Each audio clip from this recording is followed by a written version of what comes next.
भगवान शिव और पार्वती की शादी बड़े ही भव्य तरीके से आयोजित हुई। पार्वती की तरफ से कई सारे उच्च कुलों के राजा महाराजा और शाही रिश्तेदार इस शादी में शामिल हुए, लेकिन शिव की ओर से कोई रिश्तेदार नहीं था, क्योंकि वे किसी भी परिवार से ताल्लुक नहीं रखते। आइए जानते हैं आगे क्या हुआ। जब शिव और पार्वती का विवाह होने वाला था, तो एक बड़ी सुंदर घटना हुई। उनकी शादी बहुत ही भव्य पैमाने पर हो रही थी। इससे पहले ऐसी शादी कभी नहीं हुई थी।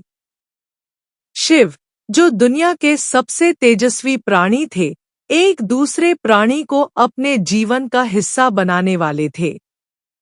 उनकी शादी में बड़े से बड़े और छोटे से छोटे लोग शामिल हुए। सभी देवता तो वहां मौजूद थे ही, साथ ही असुर भी वहां पहुंचे। आम तौर पर जहां देवता जाते थे, वहां असुर जाने से मना कर देते थे, और जहां असुर जाते थे, वहां देवता नहीं जाते थे। उनकी आपस में बिल्कुल नहीं बनती थी।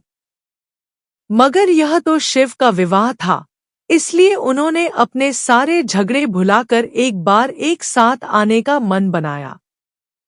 शिव पशुपति हैं, मतलब सभी जीवों के देवता भी हैं, तो सारे जानवर, कीड़े मकोड़े और सारे जीव उनकी शादी में उपस्थित हुए। यहाँ तक कि भूत पिशाच और विक्षिप्त लोग भी उनके विवाह में मेहमान बनकर पहुंचे। यह एक शाही शादी थी, एक राजकुमारी की शादी हो रही थी, इसलिए विवाह समारोह से पहले एक अहम समारोह होना था। वरवधू दोनों की वंशावली घोषित की जानी थी। एक राजा के लिए उसकी वंशावली सबसे अहम चीज होती है, जो उसके जीवन का गौरव होता है। तो पार्वती की वंशावली का बखान खूब धूमधाम से किया गया। यह कुछ देर तक चलता रहा। आखिरकार जब उन्होंने अपने वंश के गौरव का बखान खत्म किया, तो वे उस ओर मुड़े जिधर वर शिव बैठे हुए थे। सभी अतिथि इंतजार करने लगे कि वर की ओर से कोई उठकर शिव के वंश के गौरव के बारे में बोलेगा, मगर किसी ने एक शब्द भी नहीं कहा। वधू का परिवार ताज्जुब करने लगा, क्या उसके खानदान में कोई ऐसा नहीं है जो खड़े होकर उसके वंश की महानता के बारे में बता सके? मगर वाकई कोई नहीं था। वर के माता पिता, रिश्तेदार या परिवार से कोई वहां नहीं आया था, क्योंकि उसके परिवार में कोई था ही नहीं। वह सिर्फ अपने साथियों, गणों के साथ आया था जो विकृत जीवों की तरह दिखते थे। वे इंसानी भाषा तक नहीं बोल पाते थे और अजीब सी बेसुरी आवाजें निकालते थे। वे सभी नशे में चूर और विचित्र अवस्थाओं में लग रहे थे। फिर पार्वती के पिता पर्वतराज ने शिव से अनुरोध किया, कृपया अपने वंश के बारे में कुछ बताइए। शिव कहीं शून्य में देखते हुए चुपचाप बैठे रहे। वह न तो दुल्हन की ओर देख रहे थे, न ही शादी को लेकर उनमें कोई उत्साह नजर आ रहा था। वह बस अपने गणों से घिरे हुए बैठे रहे और शून्य में घूरते रहे। वधू पक्ष के लोग बार बार उनसे यह सवाल पूछते रहे, क्योंकि कोई भी अपनी बेटी की शादी ऐसे आदमी से नहीं करना चाहेगा जिसके वंश का अतापता न हो। उन्हें जल्दी थी, क्योंकि शादी के लिए शुभ मुहूर्त तेजी से निकला जा रहा था। मगर शिव मौन रहे।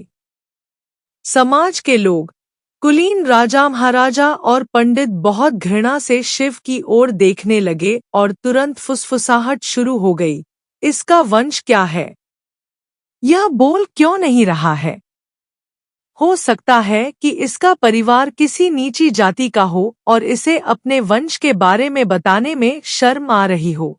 फिर नारद मुनि, जो उस सभा में मौजूद थे, ने यह सब तमाशा देखकर अपनी वीणा उठाई और उसकी एक ही तार खींचते रहे। वह लगातार एक ही धुन बजाते रहे, टोइंग टोइंग टोइंग। इससे खींचकर पार्वती के पिता पर्वतराज अपना आपा खो बैठे। यह क्या बकवास है। हम वर की वंशावली के बारे में सुनना चाहते हैं, मगर वह कुछ बोल नहीं रहा। क्या मैं अपनी बेटी की शादी ऐसे आदमी से कर दूं? और आप यह खिजाने वाला शोर क्यों कर रहे हैं? क्या यह कोई जवाब है? नारद ने जवाब दिया, वर के माता पिता नहीं हैं। राजा ने पूछा, क्या आप यह कहना चाहते हैं कि वह अपने माता पिता के बारे में नहीं जानता? नारद ने सभी को बताया कि भगवान स्वयंभू हैं। नहीं, इनके माता पिता ही नहीं हैं। इनकी कोई विरासत नहीं है। इनका कोई गोत्र नहीं है। इसके पास कुछ नहीं है। इनके पास अपने खुद के अलावा कुछ नहीं है। पूरी सभा चकरा गई। पर्वतराज ने कहा, हम ऐसे लोगों को जानते हैं जो अपने पिता या माता के बारे में नहीं जानते। ऐसी दुर्भाग्यपूर्ण स्थिति हो सकती है, मगर हर कोई किसी न किसी से जन्मा है। ऐसा कैसे हो सकता है कि किसी का कोई पिता या माँ ही न हो? नारद ने जवाब दिया, क्योंकि यह स्वयंभू हैं। इन्होंने खुद की रचना की है। इनके न तो पिता है न माता। इनका न कोई वंश है न परिवार। यह किसी परंपरा से ताल्लुक नहीं रखते और न ही इनके पास कोई राज्य है। इनका न तो कोई गोत्र है और न कोई नक्षत्र। न कोई भाग्यशाली तारा इनकी रक्षा करता है। यह इन सब चीजों से परे हैं।